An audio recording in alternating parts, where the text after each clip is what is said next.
Sahih Al-Bukhari 1076 narrated Ibn Umar, when the Prophet recited Surat as-Sajdah and we were with him, he would prostrate and we also would prostrate with him, and some of us, because of the heavy rush, would not find a place for our foreheads to prostrate on. Sahih Al-Bukhari 1077 narrated Rabia, Umar bin al-Khattab recited Surat an-Nahl on a Friday on the pulpit, and when he reached the verse of Sajdah he got down from the pulpit and prostrated, and the people also prostrated. The next Friday Umar bin al-Khattab recited the same surah, and when he reached the verse of Sajdah he said, O people! When we recite the verses of Sajdah during the sermon, whoever prostrates does the right thing, yet it is no sin for the one who does not prostrate. And Umar did not prostrate that day. Added Ibn Umar, Allah has not made the prostration of recitation compulsory, but if we wish we can do it. Sahih Al-Bukhari 1078 narrated Abu Rafi, I offered the Isha prayer behind Abu Hurairah, and he recited Eid Hassama and Shakkat, and prostrated. I said, what is this? Abu Hurairah said, I prostrated behind Abul Qasim, and I will do the same till I meet him. Sahih Al-Bukhari 1079 narrated Ibn Umar. Whenever the Prophet recited the surah which contained the prostration of recitation, he used to prostrate, and then we, too, would prostrate, and some of us did not find the place for prostration.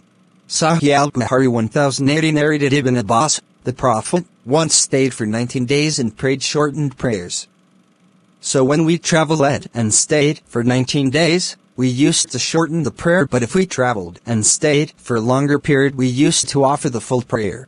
Sahih Al-Bukhari 1081 narrated Yahya bin Ishaq, I heard Anas saying, we traveled with the Prophet from Medina to Mecca and offered 2 rakat for every prayer till we returned to Medina. I said, did you stay for a while in Mecca? He replied, we stayed in Mecca for 10 days. Sahih Al-Bukhari 1082 narrated Abdullah bin Umar, I offered the prayer with the Prophet, Abu Bakr and Umar at Mina, and it was of 2 rakat. Uthman in the early days of his caliphate did the same, but later on he started praying the full prayer. Sahih Al-Bukhari 1083 narrated Harith bin Wahab, the Prophet, I led us in the prayer at Mina during the peace period by offering 2 rakat. Sahih Al-Bukhari 1084 narrated Abdurrahman bin Yazid, we offered a 4 rakat prayer at Mina behind Ibn Affan.